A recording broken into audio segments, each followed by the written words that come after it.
Hello, today is April 25th, 2017. I'm meeting today with Mr. Wayne Sodman at his home in Greeley, Colorado. My name is Brad Hoops.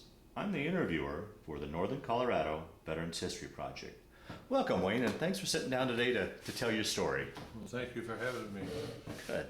Let's start out. Tell us a little bit about yourself, your date of birth, where you were born, a little bit about your family. Okay, I was born in 1934 in a little town called Auburn, Nebraska, southeastern Nebraska. One of the unfortunate things is my real father took off when I was 7 years old and never saw him again in my life. Is that right? And so I stayed with my maternal grandparents a lot. So I grew up on a farm north of a little bitty town called Table Rock, Nebraska, that maybe very few people have heard about. But my mom's brother was there for a while, and he became almost like a father for me.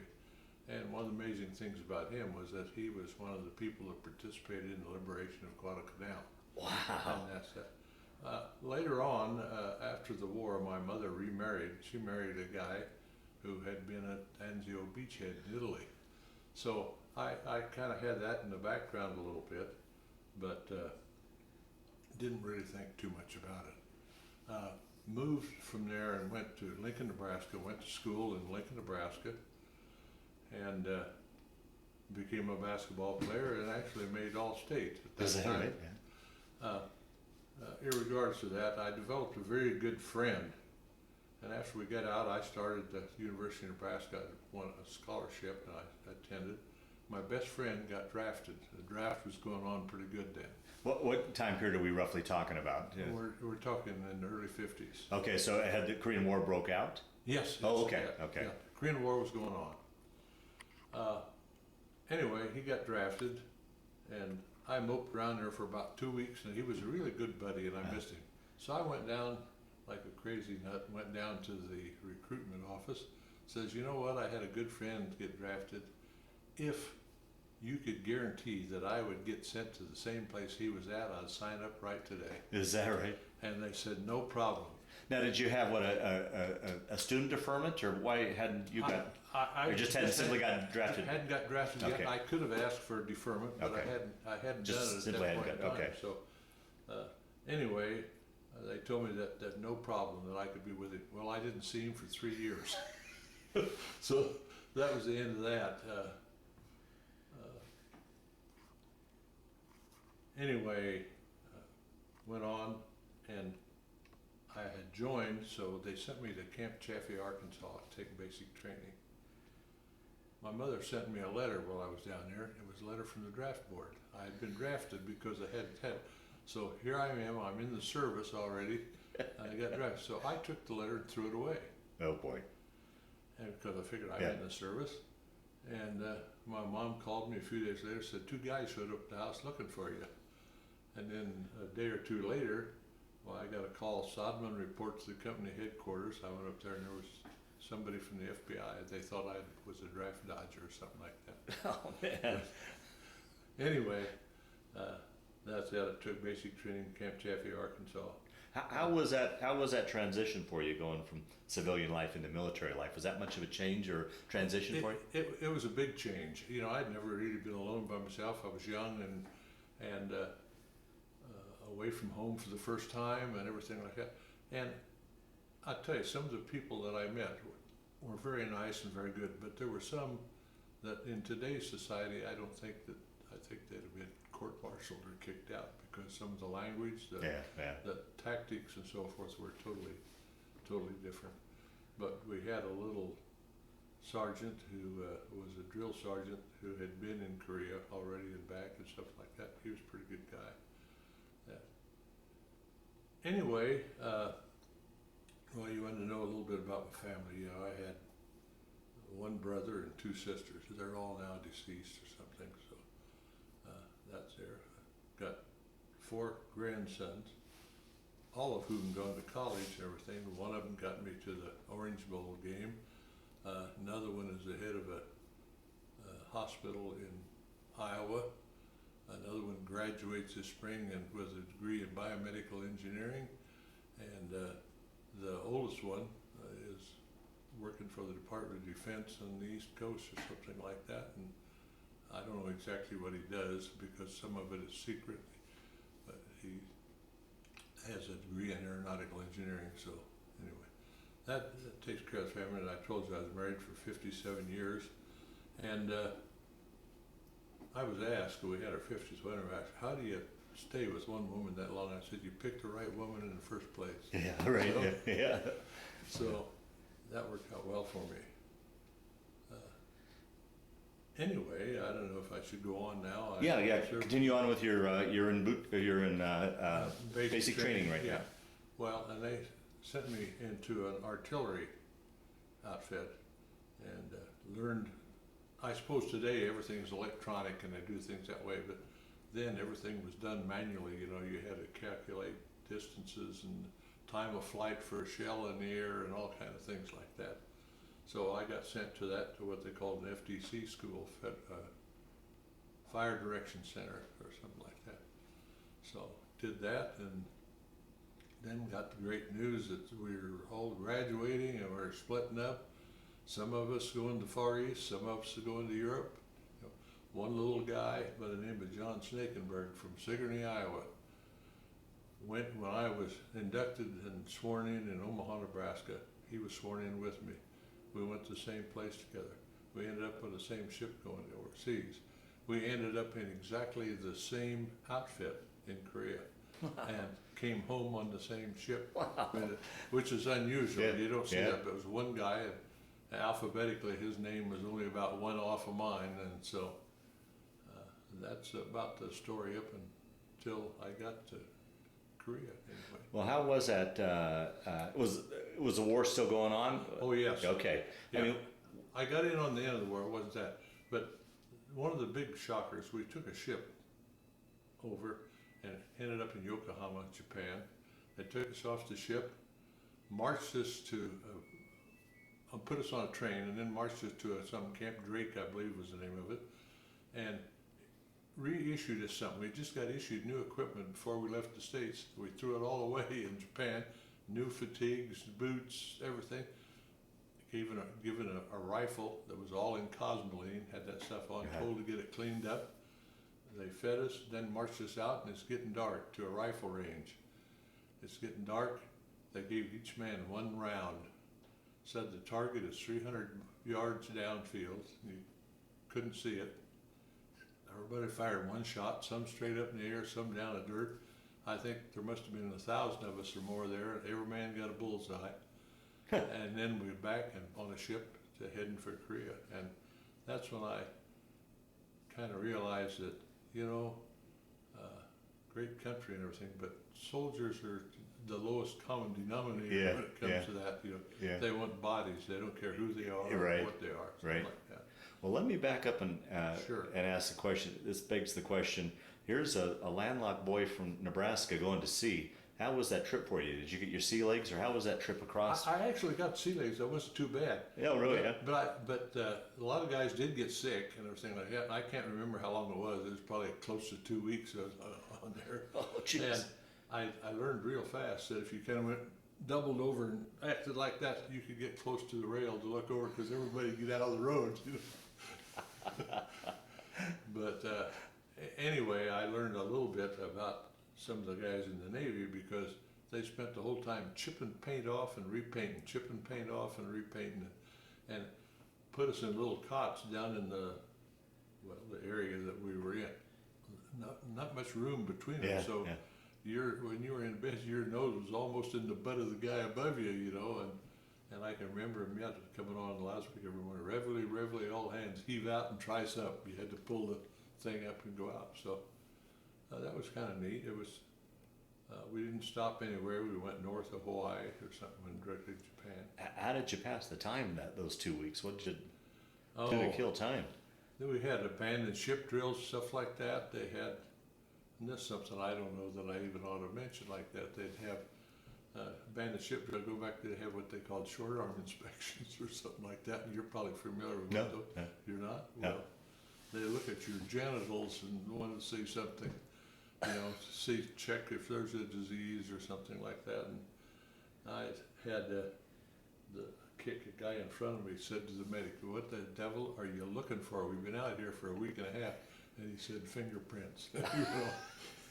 So they're pretty quick-witted people, something like that. But we did like that, looking over the edge of the sea. There's where the ship part of the water kind of glows in the dark and everything like that. It was kind of neat. Huh. We did see some flying fish or something like that. Never saw a whale, anything like that. Never saw another ship.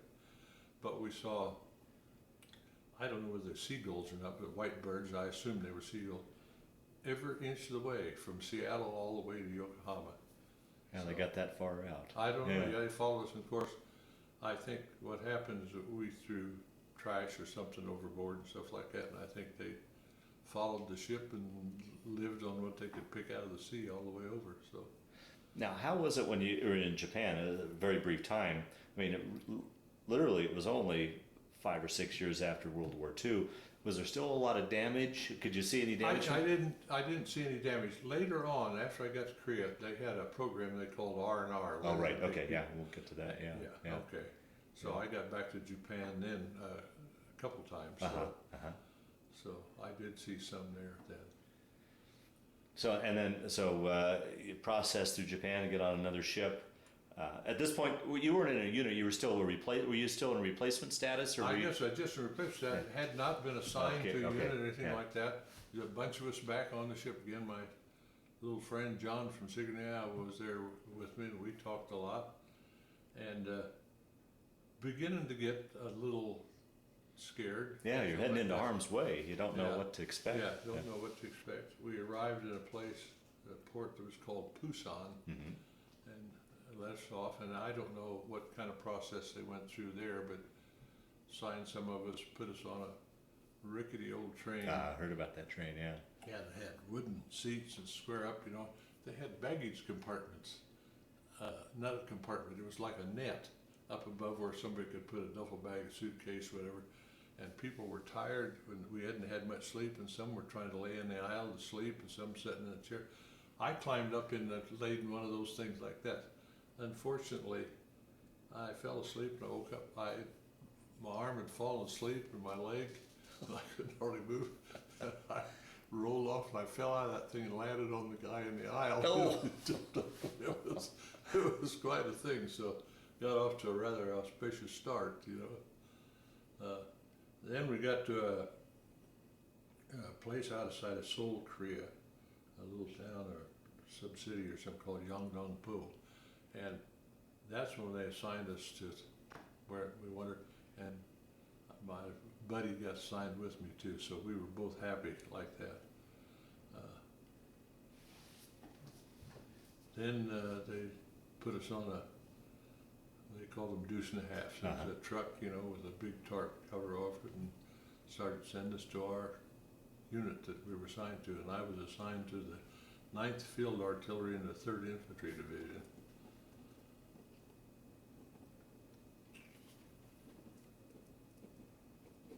By the time I got there,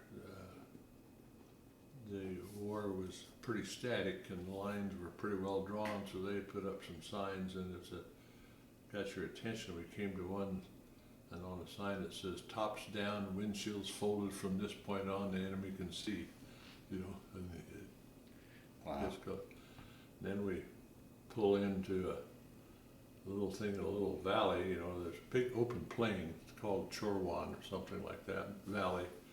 And we pulled in behind some hills, and that's where my artillery battalion was, and they were firing together. And I mean, I have hearing aids in both ears, you know, because that was 24 hours a day banging away. So don't know much that happened, but I can tell you one interesting little anecdote, if you don't mind. Yes. While we were there, here a Jeep come tearing into our area with a guy on, and almost in a panic. It was Major John Eisenhower, Eisenhower's son. Oh, really? They were lost and terrified. He saw that sign about the enemy can see and didn't know where in the hell they were. And he was the division intelligence officer. So that was, to me, it was kind of humorous. Yeah. Wow. So anyway, didn't really do much, but got credit for 2 battles. One was called Chorwan Valley, and another one right at the very end of the war. The Chinese made a push, and they called it the Kumsong Salient. They tried to extend the demilitarized zone down a little bit further, something like that. So, and that was the day that, from my perspective, we took the worst shelling I've ever seen. The war was to end at 10 o'clock that night, and about 9, something like that, mortar shells and artillery shells start coming. I know I crawled in a hole and said, you know, I just hope the shell don't land inside the hole, you know, I just, you know, and I was scared a few other times too, but that was the most terrifying thing. And then all of a sudden it was just eerie silence. Everything quit about 9:45, and it was over. Wow. What's I can't imagine what that's like to be in a situation like being shelled like that. It's scary. You know, we'd had it a few times before. I learned a couple of things. There were a few tanks over there. A tank would pull up over a ridge line and fire a shell or something. Then he'd back down quick, and boy, all hell would break loose right after that. They'd kick up the dust, and they knew where it was at. So you were out in the open, you know, as an infantryman or something like that. You didn't. Of course, I was an artilleryman. I wasn't an infantryman. But it sounds like even artillery, you were still pretty close to the front line then. Oh yeah, we are. We're fairly close. I was in what they call a 155 millimeter howitzer division. There's one of those assigned to each division. There's a smaller artillery unit to each regiment inside the division.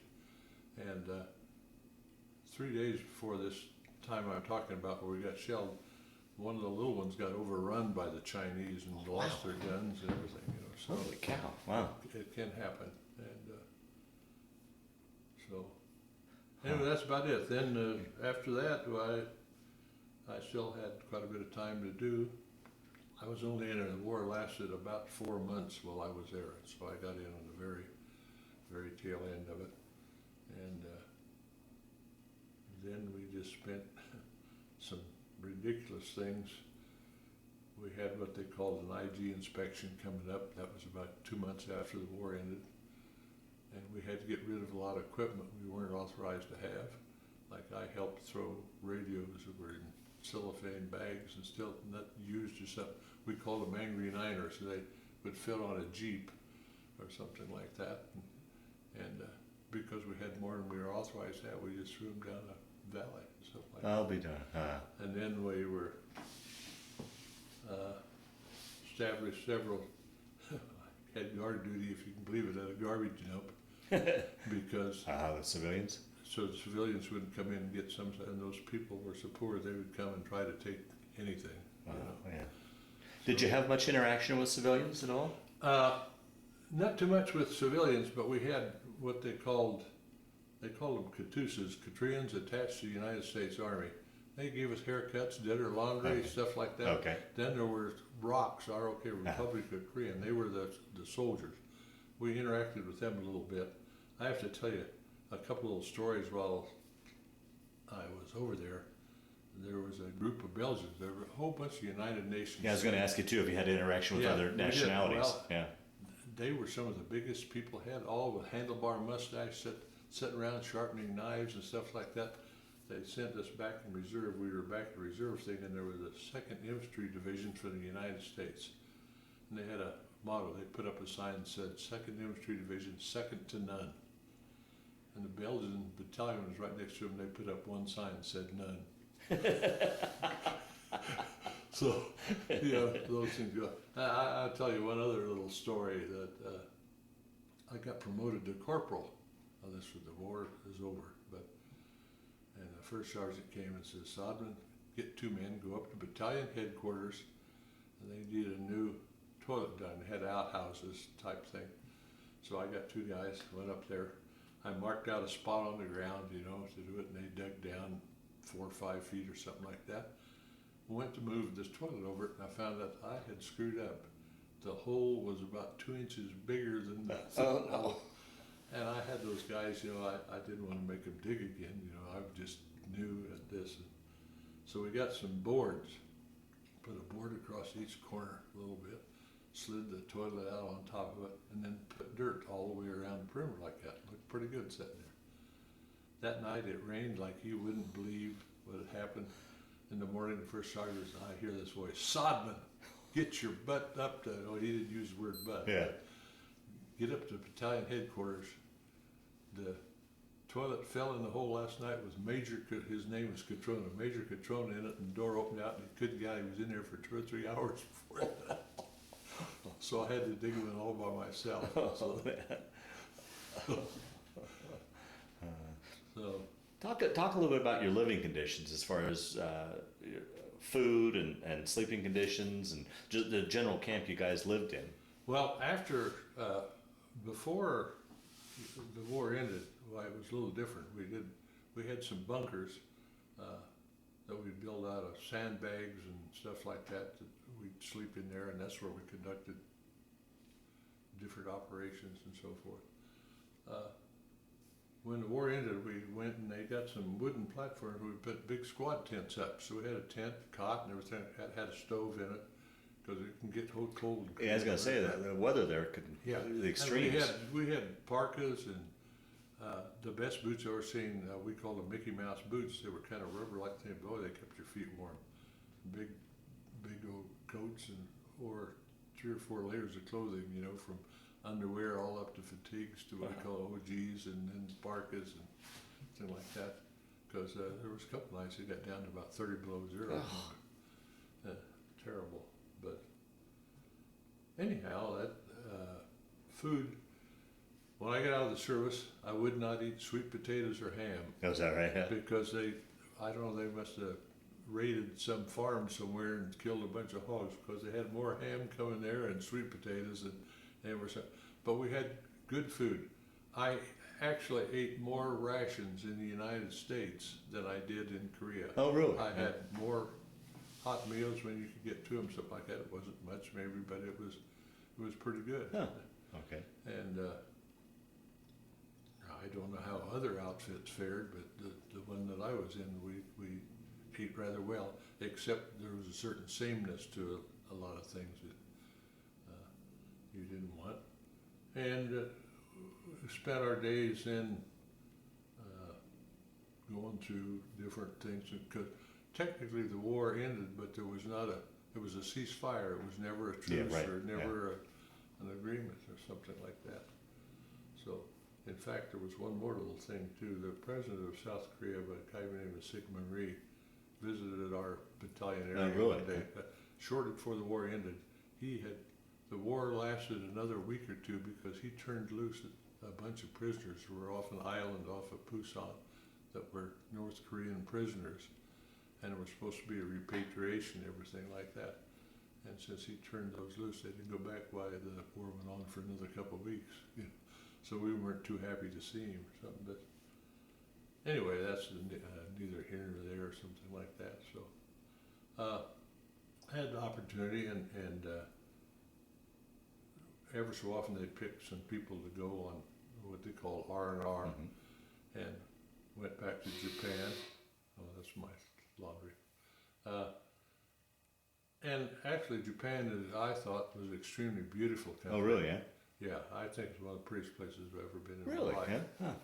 And people were extremely friendly, which is amazing because the war hadn't ended 5 years that long prior. like that.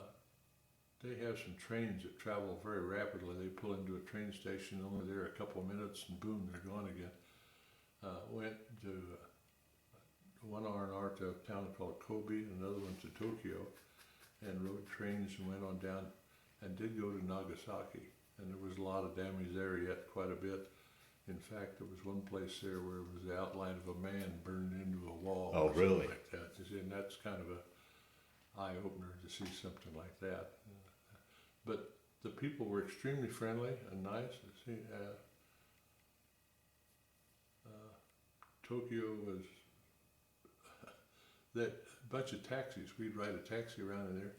They needed a horn. They didn't need any brakes. Yeah. They just go. You see an old Japanese woman crossing the street and think, "My God, she's not going to make it." Vroom, you go right on by.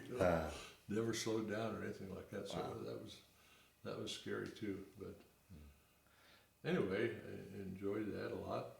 How was that jumping back and forth? I mean, here you're in a war zone and shelling and all this going on, and then a flight later you're in a modern city. I mean, that must have been strange to jump back and forth. Yeah, in a way, it really was.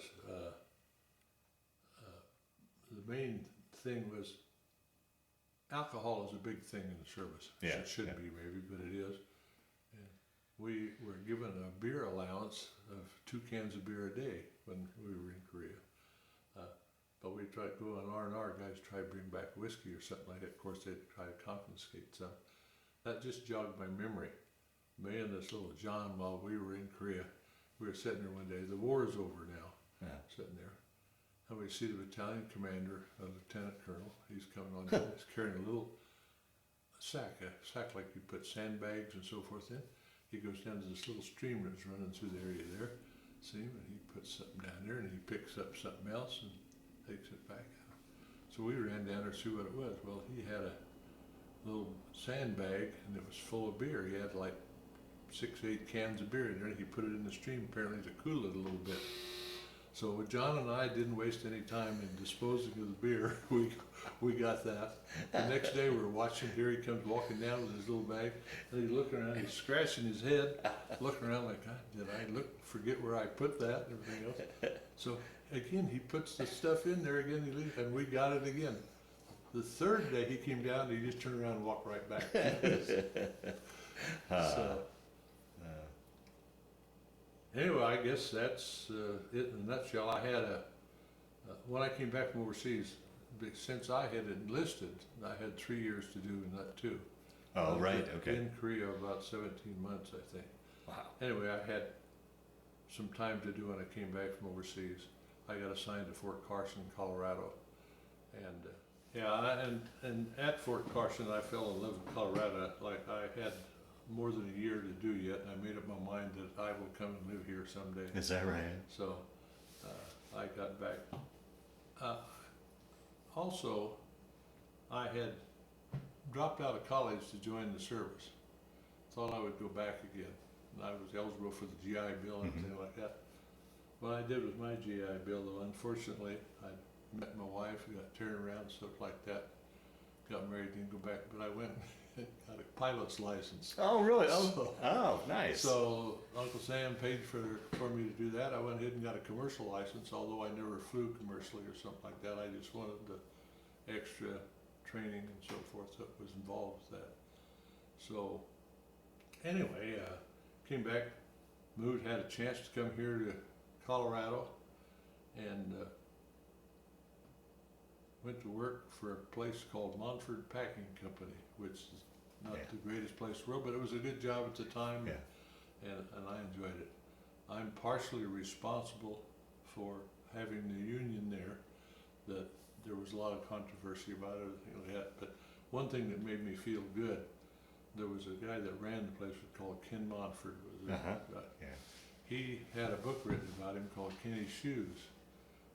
You can get a copy at the library, wherever it was.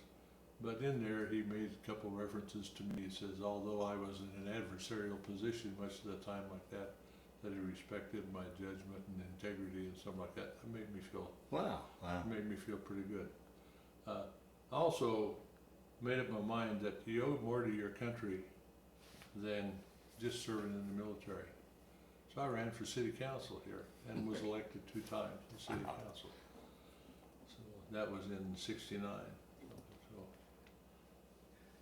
How long were you out at Monfort's? about 18 years. Wow.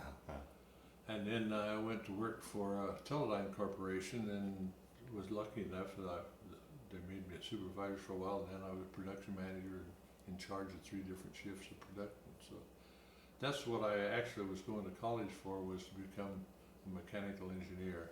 I never finished or something like that, but I love to do that. I do woodworking now. I have a bunch of machines out here in the back, and so I like to see things made and do that. That's satisfying to me. How long was your career at Waterpick or Teledyne? About 19 years. 19, wow.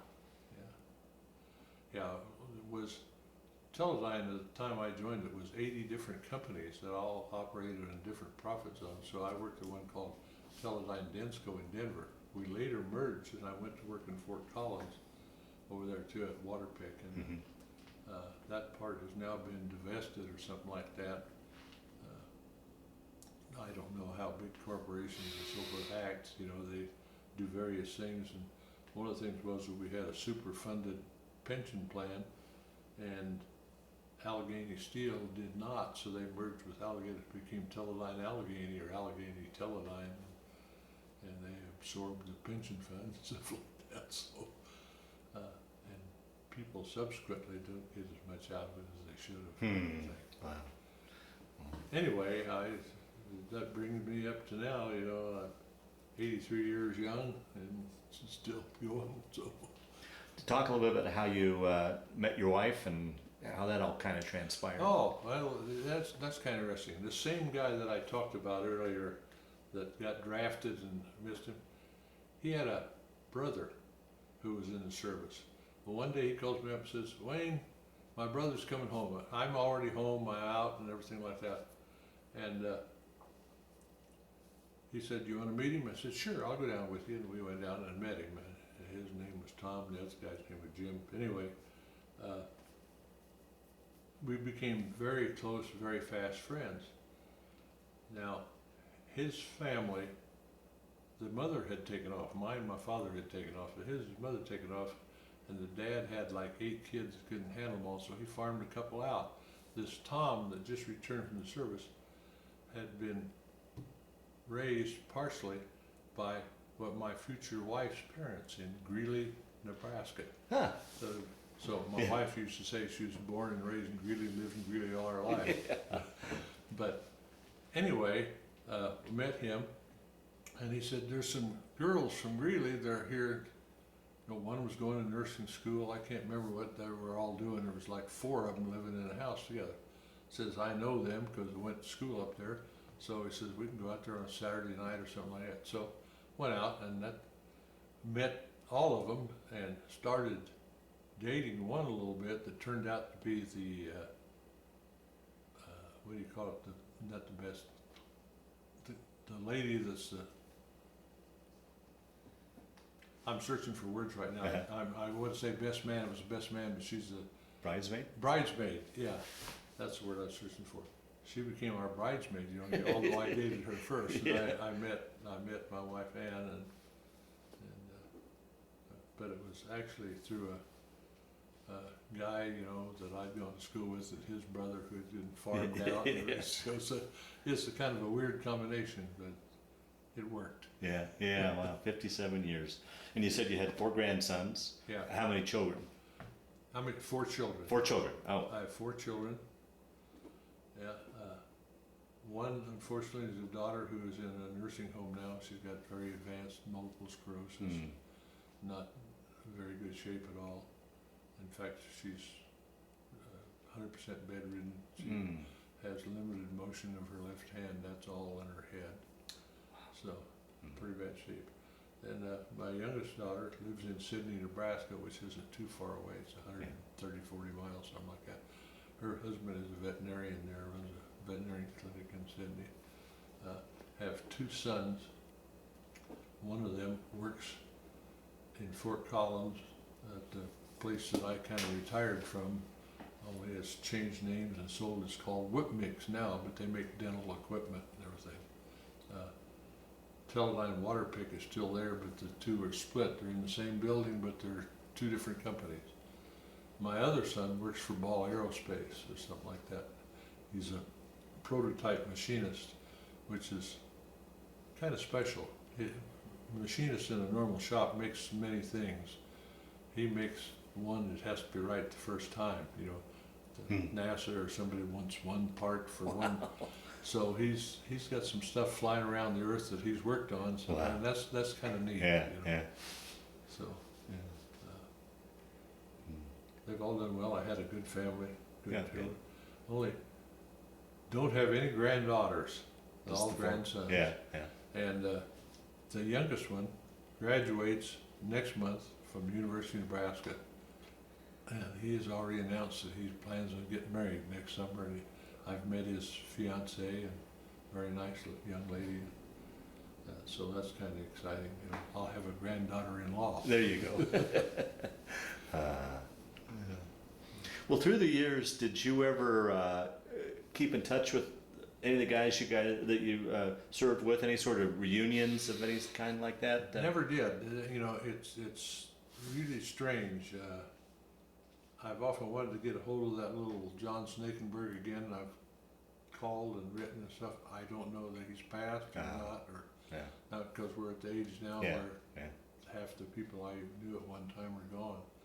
So I don't. We never did. I never went one because, and I also separated myself from my high school mates pretty much because I graduated high school in Lincoln, Nebraska, and then started college there. And then I joined the service and moved away, and then moved to Colorado. You know, so I see a few of them once in a while, not too often. That Tom that introduced me to my wife, you know, those girls, he became my best man. I still maintain a contact with him, seeing maybe once or twice a year, something like that. And that's about it. So was fortunate enough to go to some of my wife's high school reunions, and she had a small class. It was like 22 kids or something like that, and very nice people, something like that. So most of them are gone now too, but I still get an invitation to go, even though I'm not an alumni from that group.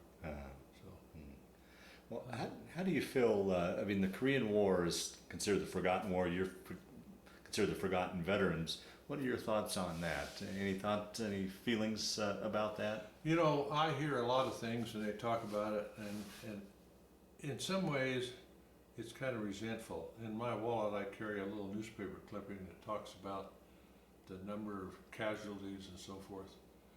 Now, Vietnam, I don't think I'm degrading it. Right, not. yeah. Lasted for roughly 10 years or something like that. And they killed like 50-some thousand Americans. We killed 50,000 in Korea in 3 years. So it was of course, war is different today.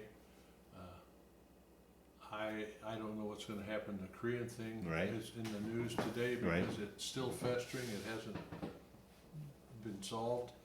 I don't know if it ever will be in my lifetime. I doubt it. Apparently some of those things run pretty deep. But it was kind of sad. I helped contribute to the Korean Memorial, although I've never seen it, because they sold some coins to help finance it and things like that. But it's, you know, it kind of hits kind of deep once in a while. You see that. But I still love my country. I do a lot. I strongly resent it when I see people at the ball game refuse to take their hat off or stand up or something like that, or that really upsets me. There's still something that when a major event and they play the national anthem that kind of gets you going. And I don't know how else to describe it.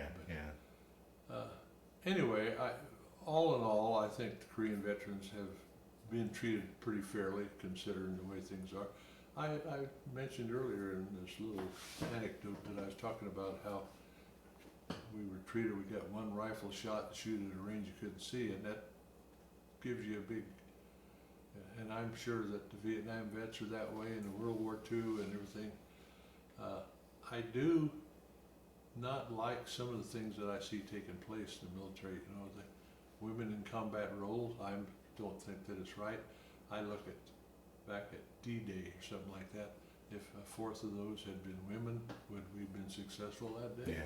You know, I think, although it's changed now, somebody can sit in a office in Denver or something, push a button and send a missile 1,000 miles away, you know, so warfare is different. So if you're talking about combat roles like that, that's different. If you're talking lugging a rifle on the ground or something, no, I don't think so. But those wars are in a way gone, and yet they're not. When you look at Afghanistan and the Middle East and so forth, it's still raging on like that. So, Right. Yeah. I don't know. It's I wish this country well, but it's scary. Yeah. You know? Yeah. Sure is. Yeah. Well, Wayne, as we start to wind down this interview, is there anything I didn't ask you, or any other stories as we've been sitting here that have kind of floated at the top that you wanted to talk about? So that I know we probably only got the tip of the iceberg of your story, but anything else to add it to round out your story, or do you think we pretty much covered everything that you'd like to cover? I think we put it well. I've been around enough that I know that every time I do something like that, 2 days later, I Oh, think, yeah. oh, why didn't Yeah, I say yeah, oh, that? sure, yeah. And I'm sure that will occur, but I think that it's been pretty thorough, you know, it's a nutshell for a carried long period of time and up until today, and we'll see what happens from here on out. I'm looking forward to that flight. Yeah, the honor flight, yeah. Yeah. That'll be a great trip. Yeah. Yeah. Well, the last question I always like to ask with these interviews, when you look back at your time in the Army, and particularly your time in Korea, did it play a role in your life, change your life, affect your life at all, or was it simply just a chapter in your life that you went through? How would you answer that? That's kind of a tough question. I think that it did change me somewhat. I was very young, never Yeah. been away from home, everything else. When I came back, I'd seen a lot of stuff that you don't need to see. Right. And I think it changed somewhat. I think I grew up a lot. The military is not a good place to make free citizens, but free citizens make a good military, I think. So I think that's helped. I made me more aware of what's going on in the world. I'm more cognizant of things that happen and that are proposed or deposed or whatever. Yeah. So Yeah. that's like I say, that's a very tough question Sure. to answer, but I'm sure it has affected me somewhat. Yeah. Very good. Well, I want to thank you for sitting down to tell your story today, but just as important, I want to thank you for your service to our country. Okay, well, thank you.